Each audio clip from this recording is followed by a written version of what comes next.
Guys, kalau kalian pakai jet pump, kalian bikin bumi miring tau. Jadi bagi yang belum tahu, sudut kemiringan rotasi bumi di kutub utara dan kutub selatan itu disebut sebagai obliquity. Dan selama jutaan tahun ke belakang, sudut antara obliquity atau poros bumi dengan orbital plane atau bidang orbit bumi itu bervariasi teman-teman, antara 22,1 hingga 24,5 derajat. Nah, kalau sekarang sudut yang dibentuk antara obliquity dengan orbital plane bumi itu sekitar 23,4 derajat. Jadi memang sudut obliquity ini selalu berubah-ubah, nggak tetap selama jutaan tahun ke belakang, yang dipengaruhi oleh variasi dari distribusi samudera di dunia, arus laut, maupun gerakan-gerakan batuan di dalam bumi. Dan sudut 23,4 derajat yang sekarang perlahan-lahan mengecil teman-teman ke arah 22,1 derajat. Dan you know what?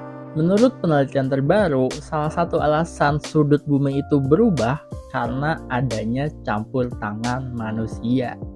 Judul penelitiannya adalah Drift of Earth's Pole Confirms Groundwater Depletion as a Significant Contributor to Global Sea Level Rise.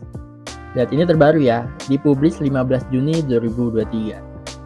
Jadi penelitian ini tuh bilang kalau salah satu penyebab bumi sudutnya berubah adanya campur tangan manusia berupa kita memompa air tanah secara besar-besaran antara tahun 93 hingga tahun 2010 sebesar 2150 gigaton air tanah, yang dimana jumlah tersebut setara dengan kenaikan air laut sebesar 6,24 mm, yang in the end karena kita pompa dari dalam tanah terus bumi kehilangan keseimbangannya, mengakibatkan perubahan sudut bumi, sudut rotasi bumi sebesar 78,48 cm ke arah 64,16 derajat bujur timur, teman-teman.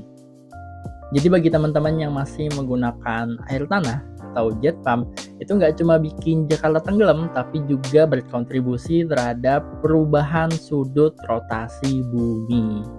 Dan menurut paper ini, walaupun ini tidak langsung berakibat bahaya terhadap bumi, karena emang perubahannya itu kecil, tapi perubahan sudut rotasi bumi itu bisa berdampak jangka panjang, berdampak pada perubahan iklim di masa depan, karena ini kita ngomongin sudut rotasi bumi.